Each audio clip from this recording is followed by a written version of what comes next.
The following program features the opinions of the host. Listeners are encouraged to seek their own understanding. Blood moons are not rare, but when they happen in consecutive cycles, they deserve some attention.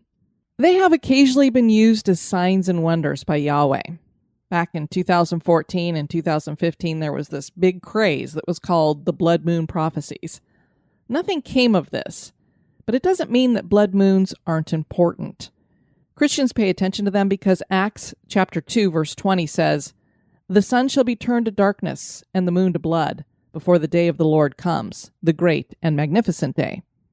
This seems to be telling us that a blood moon will come before Jesus returns.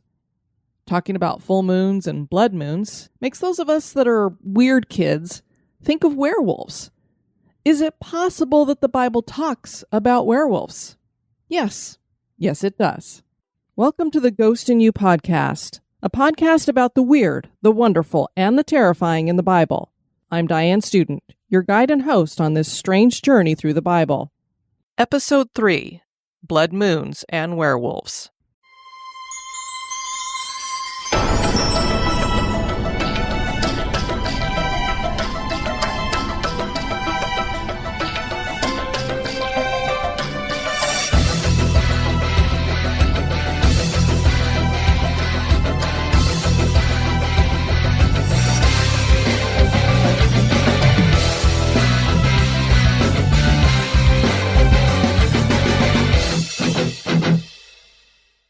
There's so much going on in the world right now that has prophetic significance, it can be a little overwhelming. I wasn't raised in a church that talked about prophecy. Honestly, when I look back at the Missouri Synod Lutheran Church that I grew up in, it's no wonder that I thought the Bible and Christianity were boring. The supernatural wasn't ever really presented, and then there was no talk of things like the end times. Yahweh gave us an incredible guidebook to everything, the Bible. Not only the weird stuff, but how this is all going to end. And once one peels back the layers of prophecy, it's pretty clear that we are far closer to the ending than the beginning, at least for this time. The coming millennium sounds like it's going to be something special. The Bible tells us that Yahweh placed the moon and sun and stars in the firmament as signs and guides. An eclipse is one sign. Another is the blood moon. The Mesopotamians and Incas are believed to have placed a high significance on blood moons in regards to their leaders. A blood moon meant the king was headed for a downfall. Some Native American tribes believed that a red moon meant it needed affection. Other cultures taught that this was a time to seek the inner darkness and hidden emotions within oneself. After self-analysis, it was time to let go and heal. Most Christians believe that a blood moon is a type of warning, particularly the one that happens with the end of days, as I read in Acts there. Although the term blood moon has an ominous feel to it, what happens with the moon is really very simple. Science teaches that the moon has no light of its own, and that the reason it appears to glow is because it's reflecting the light of the sun. When there's a total lunar eclipse, when the moon is full, the light from the sun is blocked, so the only light bouncing off the moon is coming from Earth. And that means no blue light and longer wavelength red, orange, and yellow light. This usually leaves a type of ruddy brown or reddish haze, depending on what is happening in a viewer's localized area. For example, if there's smoke in the air from fires, it'd make the moon look even redder. Many cultures have referred to the resulting effect not only as a blood moon, but as the hunter's moon. Ancient people didn't understand the causes behind blood moons, and thus they created many myths and legends around the phenomenon. The Incas not only thought that the blood moon was a bad omen for their leader, but they believed that the moon was the goddess Mamaquia. She would cry silver tears, and when there was a lunar eclipse, an animal or serpent was attacking Mamaquia. They would make lots of noise to try to scare away the animal because it was clear that the red moon was revealing that the goddess was injured. The Mesopotamians also believed that the moon was being attacked during a lunar eclipse.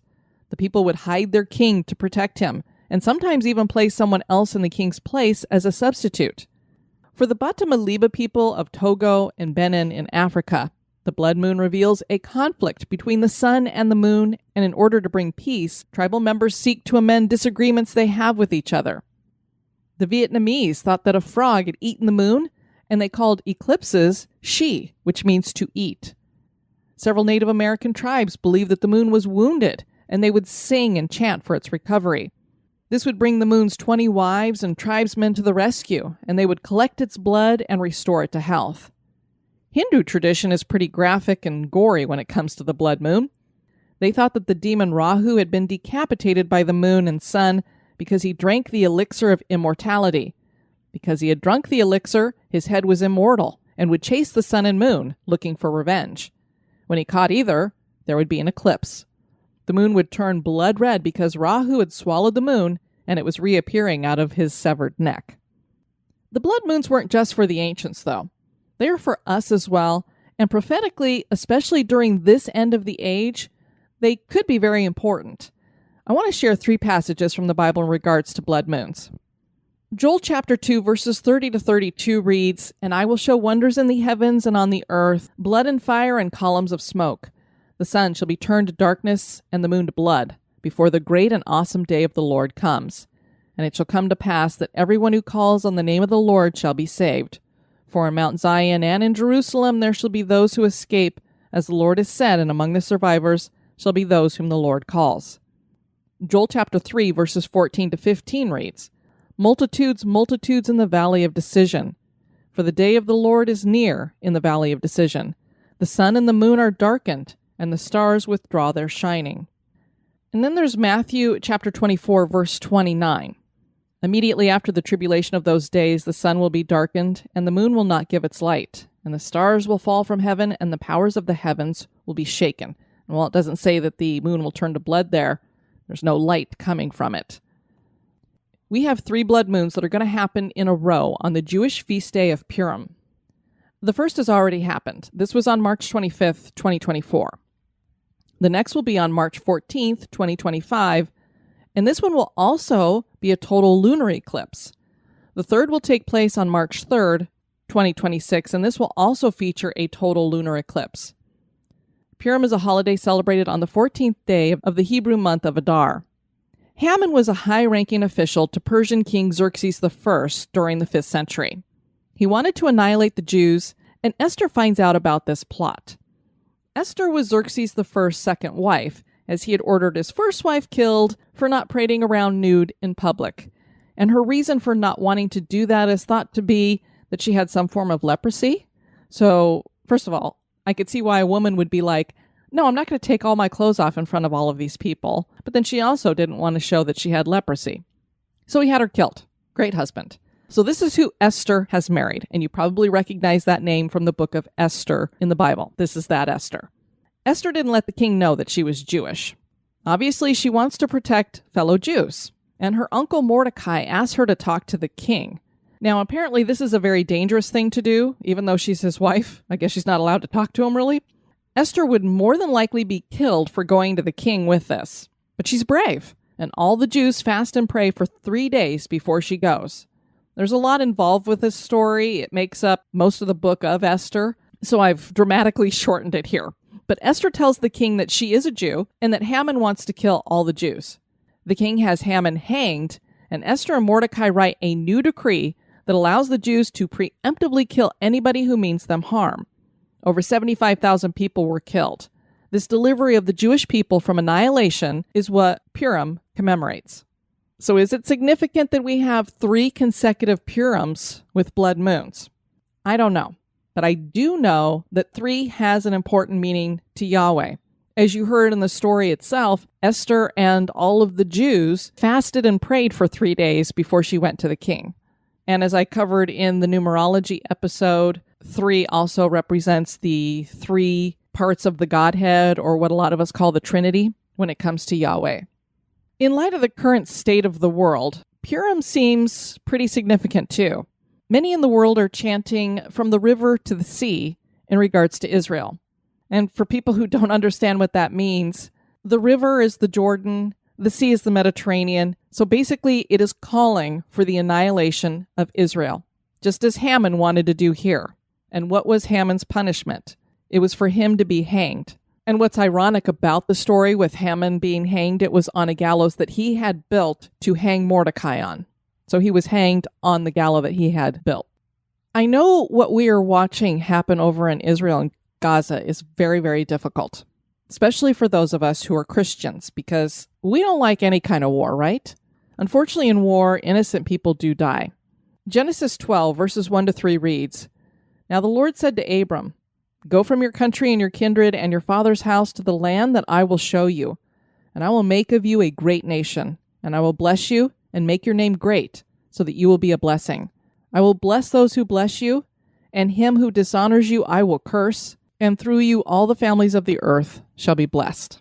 And when it's talking about you, Abram became Abraham, who is the father of Isaac, who becomes the father of Jacob. Jacob's name is changed to Israel. So when Yahweh is talking about, I will bless who blesses you, he's talking about he will bless those who bless Israel. And for those who curse Israel, he's going to curse them. And if you don't think that Yahweh means what he says, I can't say for sure, but just ask the dead Iranian president, Ibrahim Raisi. Just a couple weeks ago, the butcher of Tehran unleashed an unprecedented direct attack from Iran on Israel. Never happened before. Not only did Yahweh make sure that Israel was unharmed, can you imagine launching all of the missiles and drones that Iran launched and you get nothing for it? I'm sure that the dome that Israel has over it, the Iron Dome, is great and works really well. But one thing I do know is that Michael is the angel over Israel, and Israel is the apple of God's eye. So he's not going to let anything happen to him. And history has proven that out. If you look at the history when it comes to Israel, and I've had to give people so many history lessons on this recently about what is really Israel's land and blah, blah, blah, blah, blah, you will see the only time Israel loses their land and gets punished is because they turn their back on Yahweh. It's not because other people have taken them out because they've just been able to do it. It's because Yahweh has pulled back his protection from them.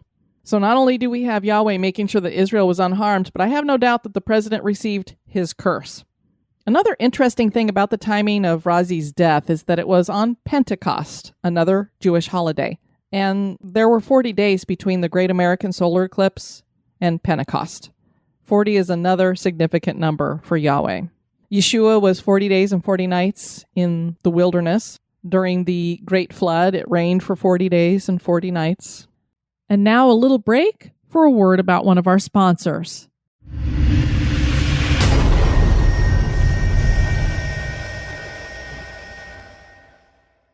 Now, to be clear, we all know that blood moons are not a rarity, and a full moon is needed to have a blood moon, and Jewish feasts are planned on full moons. So having a blood moon on a Jewish feast can be pretty common. I just like to point out things that seem like they might be significant, and having 3 blood moons on Purim for 3 years in a row seems important, especially since we have entered a time where the annihilation of Israel is being called for. One thing that I know is key when it comes to the end times is watching Israel. Israel is the key to everything. What happens in Israel will indicate where we are in the timeline of the end of the age. Zechariah 12, verses 1-3 reads, The oracle of the word of the Lord concerning Israel. Thus declares the Lord, who stretched out the heavens and founded the earth and formed the spirit of man within him. Behold, I am about to make Jerusalem a cup of staggering to all the surrounding peoples. The siege of Jerusalem will also be against Judah. On that day I will make Jerusalem a heavy stone for all the peoples. All who lift it will surely hurt themselves, and all the nations of the earth will gather against it. So here is a prophecy declaring that the entire world, all the nations of the earth, are going to gather against Israel in the end times. It sure feels like everybody's turning on Israel right now, including America. We've always been one of its greatest allies, and we have done some unprecedented things towards Israel over the last couple of weeks. And the reason why that really bothers me is because we don't need to bring any kind of extra judgment on America right now, I don't think. Many countries around the world are supporting a 2-state solution when it comes to peace for Israel and the Palestinians. We've seen more and more of them stepping forward, especially in recent days, saying that they believe that we should recognize a Palestinian state. Prophecy tells us that this will happen, and there will be a sharing agreement for the Temple Mount. There will be a peace agreement that is drawn up between Israel and what is probably going to be the Palestinians. And we're going to get this solution, and the person who's going to facilitate this will be the Antichrist. So when we see a peace agreement finally happen between Israel and the Palestinians, we will know we're there. And we also know that the Temple Mount, a lot of people think, and I think I discussed this in the last episode, that you'd have to take down the Dome of the Rock, and I don't remember what the name of the other mosque that's there. You'd have to take both those off in order for Israel to build their third temple. But you could actually put the third temple up there and still have the other two mosques there. And it does say in Revelation that the Gentiles will trample around the outer court. So it indicates that there's going to be some kind of a sharing agreement here. As more countries move to recognize a Palestinian state, this prophecy will be fulfilled. The next thing to really be watching for is the Gog and Magog war. And basically, to me, that's World War III. And you've probably heard a lot of people talking about that lately and saying it sure feels like we're getting there.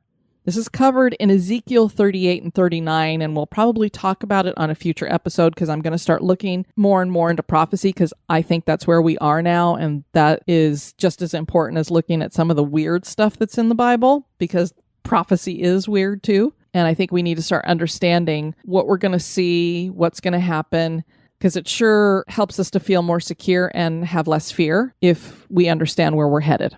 The important thing is that many people are feeling as though the entire world is on the brink of something big. And everybody I've talked to, everybody I listen to, and for myself, I have really felt that from 2024 into 2025, we're really going to see something happen.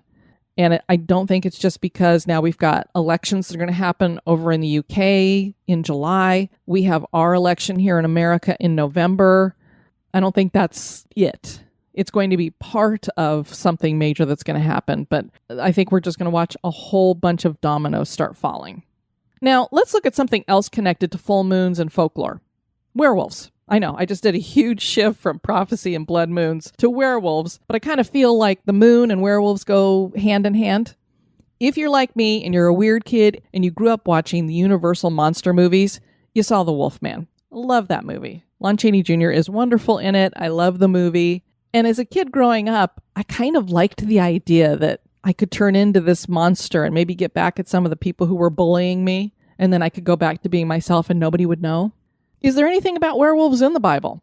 I believe there is, and this can be found in Daniel 4. Now, Daniel is probably, other than Revelation, the weirdest book in the Bible. King Nebuchadnezzar ruled Babylon during the time of Daniel in the Old Testament. Daniel had been taken captive by the Babylonians at this time. King Nebuchadnezzar has a couple of dreams that trouble him greatly, so he calls in all his magicians and astrologers, and he asks them to interpret what those dreams meant. And they're clueless. They're like, King, we got nothing. The king knows that Daniel's pretty good at interpreting dreams and that he has Yahweh in him. He knows he's got like the supreme God within him. And even though Nebuchadnezzar's not hip to Yahweh, he trusts whatever he's sending through Daniel. So he gets Daniel to come over to interpret the dreams. I'm going to focus on the interpretation of the second dream. The first dream is very similar and the interpretation is very similar. So I just kind of jumped here to the second one. This is in Daniel chapter 4, verses 19 to 27. And just so you know, when King Nebuchadnezzar brought the Israelites into Babylon and put them in captivity, he changed a lot of the guys' names. So Daniel is the Hebrew name, but the king calls him Belteshazzar. It's just like you probably have heard about Meshach, Shadrach, and Abednego in the fiery furnace, and the angel saves them and they don't burn up or whatever because they won't bow down to the king and do what the king wants them to do. Those aren't their Hebrew names. Those were the names that the king had given them. Then Daniel, whose name was Belteshazzar, was dismayed for a while, and his thoughts alarmed him. The king answered and said, Belteshazzar, let not the dream or the interpretation alarm you. Belteshazzar answered and said, My lord, may the dream be for those who hate you and its interpretation for your enemies. I love Daniel. This guy's taken you captive, and yet he has a soft spot for the king. The tree you saw, which grew and became strong so that its top reached to the heaven, and it was visible to the end of the whole earth, whose leaves were beautiful and its fruit abundant, and in which was food for all, under which beasts of the field found shade, and whose branches the birds of the heavens lived, it is you, O king, who have grown and become strong. Your greatness is grown and reaches to heaven, and your dominion to the ends of the earth. And because the king saw a watcher, it's talking about a watcher angel, a holy one, coming down from heaven and saying, Chop down the tree and destroy it, but leave the stump of its roots in the earth, bound with a band of iron and bronze, in the tender grass of the field, and let him be wet with the dew of heaven, and let his portion be with the beasts of the field, till 7 periods of time pass over him. And that 7 periods of time is 7 years. That magical number 7 that Yahweh really likes too. This is the interpretation, O king. It is a decree of the Most High, which has come upon my lord the king, that you shall be driven from among men, and your dwelling shall be with the beasts of the field. You shall be made to eat grass like an ox, and you shall be wet with the dew of heaven, and 7 periods of time shall pass over you, till you know that the Most High rules the kingdom of men, and gives it to whom he will. And as it was commanded to leave the stump of the roots of the tree, your kingdom shall be confirmed for you from the time that you know that heaven rules. Therefore, O king, let my counsel be acceptable to you. Break off your sins by practicing righteousness, and your iniquities by showing mercy to the oppressed, that there may perhaps be a lengthening of your prosperity.